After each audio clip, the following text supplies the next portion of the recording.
आपल्या सोबत आहेत कॅबिनेट मंत्री आणि राष्ट्रवादी अजितदादा गटाचे वरिष्ठ नेते धर्मराव बाबा आत्राम. बाबा, अजितदादांनी म्हटलं की 288 जागांवर आम्ही सर्वे करतोय. तुमचा विदर्भात सर्वे कधी सुरू होत आहे? किती जागांवर विदर्भात तुम्ही सर्वे करणार आहे? काय सांगणार?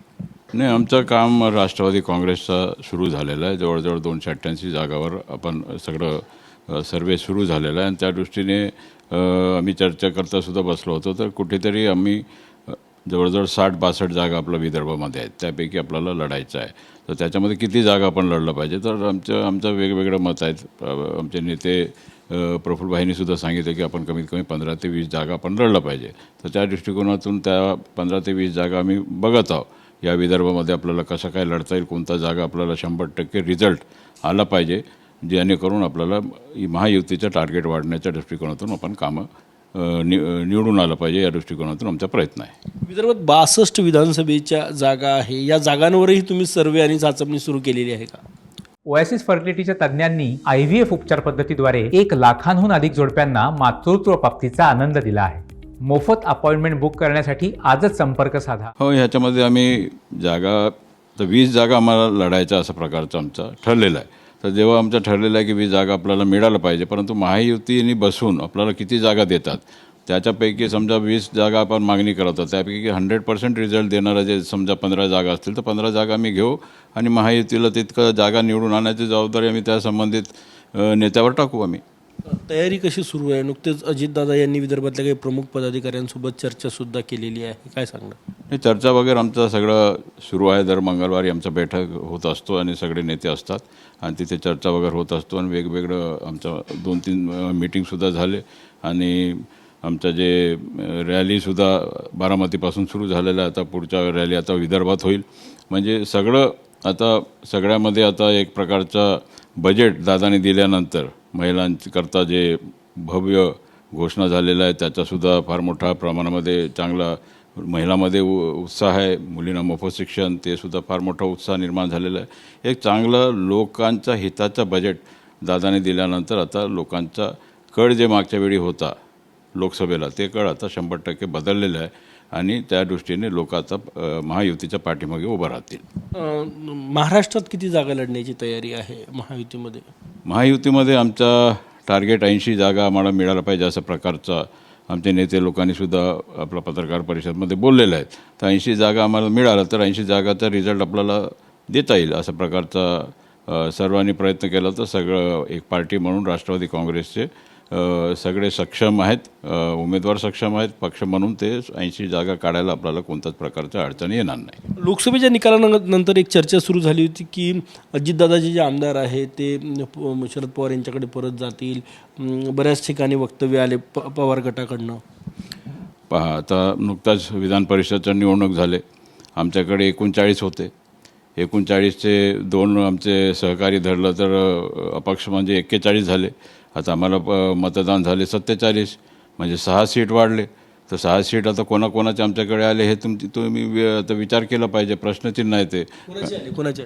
आता ते आता ती जे 3 पक्ष आहेत, उद्धव ठाकरे साहेबांचा पक्ष आहे, पवार साहेबांचा पक्ष आहे आणि काँग्रेस पक्ष आहे. या तिघांचा वोट आम्हाला मिळाला. तुम्ही म्हणताय की उलटी गंगा वाईल, ते आमदार तुमच्याकडे येतील असं म्हणायचा अर्थ आहे तुमच्या याच्यावर? आता ते तर आता आजच ते त्यांच्यावर कारवाई होत आहे, ते आमच्यासोबत बसतील सगळे. म्हणजे जे काँग्रेसच्या 7 लोकांवर कारवाई होत आहे ते तुमच्यासोबत येतील? काँग्रेसचे नाही, जे कोणी आता ज्यांच्यावर ते कारवाई करतील. जे आता पवार साहेबांचा 1 वोट आमच्याकडे आला, उद्धव साहेबांचा वोट आमच्याकडे आला, बाकीचे काँग्रेसचे वोट आमच्याकडे आले. तर हे सगळे वोट्स आता हे 6चे 6 जे आमच्याकडे आलेले आहेत आणि बाकी तिकडे गेले आपले BJPकडे. एकेका उमेदवाराला 26 मतं मिळाले, तर कोटापेक्षा जास्त मतं मिळाले. तर जवळजवळ किती वोट फुटले असतील ह्याचा तुम्ही बघा, आता अंदाज करता येईल. तर हे सगळे आता बाहेर गेल्यानंतर काय शिल्लक राहणार आहे? उद्धव साहेबांचाही वोट कमी होतील, पुढे उमेदवार कमी होतील, ह्यांचे पवार साहेबांचे उमेदवार कमी होतील, काँग्रेसचे उमेदवार कमी होतील. महायुती या ज्यांना महाविकास आघाडी कारवाई करणार आहे त्यांना महायुती विधानसभेच्या तिकीट देणार, तुम्ही अजितदादाकडे देणार? नाही, आता आमच्याकडे आता नेते ठरवतील काय करायचं काय नाही. ते सक्षम आहेत सगळे. तुमच्याकडे येणार आहे का?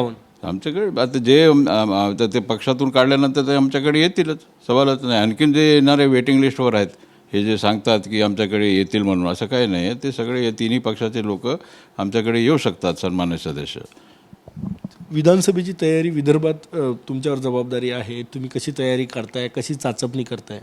नाही, ह्याच्यामध्ये आता किती सीटच्या जबाबदारी आम्हाला देतात आमचे नेते अजितदादा, त्या प्रमाणामध्ये त्या सीट्स निवडून आणण्याची जबाबदारी आम्ही घेऊ हातामध्ये.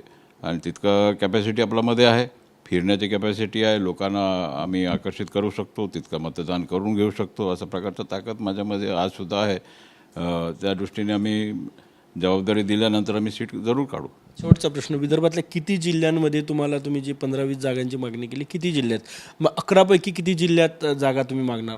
11 जिल्ह्यामध्ये प्रत्येक जिल्ह्यामध्ये सीट आम्ही मागूच ना. प्रत्येक जिल्ह्यामध्ये सीट आम्हाला येईलच ॲडिशनल. गडचिरोली जिल्ह्यामध्ये 1 सीट आहे, तर आणखी दोन सीट द्या म्हणून. कारण की आता ते परिस्थिती पाहिलं आहे आम्ही, काय लोकांचा कल काय आहे. तर हे गोंदिया जिल्हा असेल किंवा आपला भंडारा जिल्हा असेल, नागपूर जिल्हा आहे. नागपूर जिल्ह्यामध्ये सीट आहेच आपला, अनिल देशमुखच्या विरोधामध्ये आम्हाला उभं करावं लागेल कोणाला तरी. तर तिथे उमेदवार उभा राहणारच आहे त्यांच्या विरोधात. जे आमच्याकडे 6 सीट आहेत सध्या, ते 6 सीट सोडून आणखीन 14 सीट कोणाला उभा करायच्या ते आमच्याकडे आम्ही लक्ष ठेवून आहोत. अनिल देशमुख यांच्या विरोधात अजितदादा गट उमेदवार देणार? 100%. आता ते विरोधात आहेत ना, आमच्याकडे कुठे आहेत ते? ती जागा तुम्ही लढवणार? लढवणार 100%. उमेदवार कोण तेवढा तगडा उमेदवार? कारण की अनिल देशमुख मोठा उमेदवार आहे. अनिल देशमुख मोठे उमेदवार आमच्याकडे, त्यांच्याबरोबरचा उमेदवार त्यांच्यापेक्षा मोठा आमच्याकडे आहे, त्यांच्याच घरचा,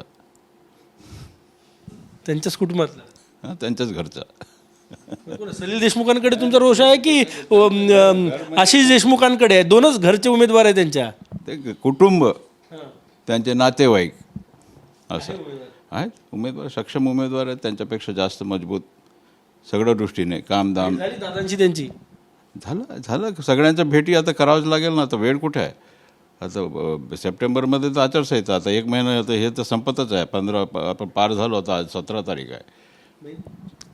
अनिल देशमुखांच्या विरोधात त्यांच्याच कुटुंबातील उमेदवार अजितदादा गट देणार असं तुम्हाला म्हणायचं आहे? बरोबर आहे, द्यावंच लागेल. ती तयार आहे का यायला? नाही, त्या लढायला तयार आहेत. यायचा काय प्रश्न आहे? ते लढायला सगळे तयार आहेत, असं आहे. धन्यवाद. विदर्भात राष्ट्रवादी अजितदादा गटाची तयारी जोरात आहे. 20 जागा लढतात आणि सगळे मोठे उमेदवार जे पवार गटांकडे आहे त्यांच्या विरोधात तगडा उमेदवार देण्याची चाचपणीसुद्धा अजितदादा गटानं सुरू केली आहे. कॅमेरामॅन सचिन सयामसह गजानन माटे, TV9 मराठी, नागपूर.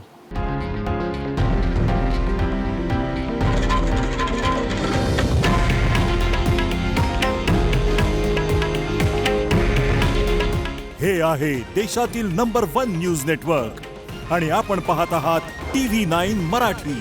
काळजी तुमची, हित महाराष्ट्राचं.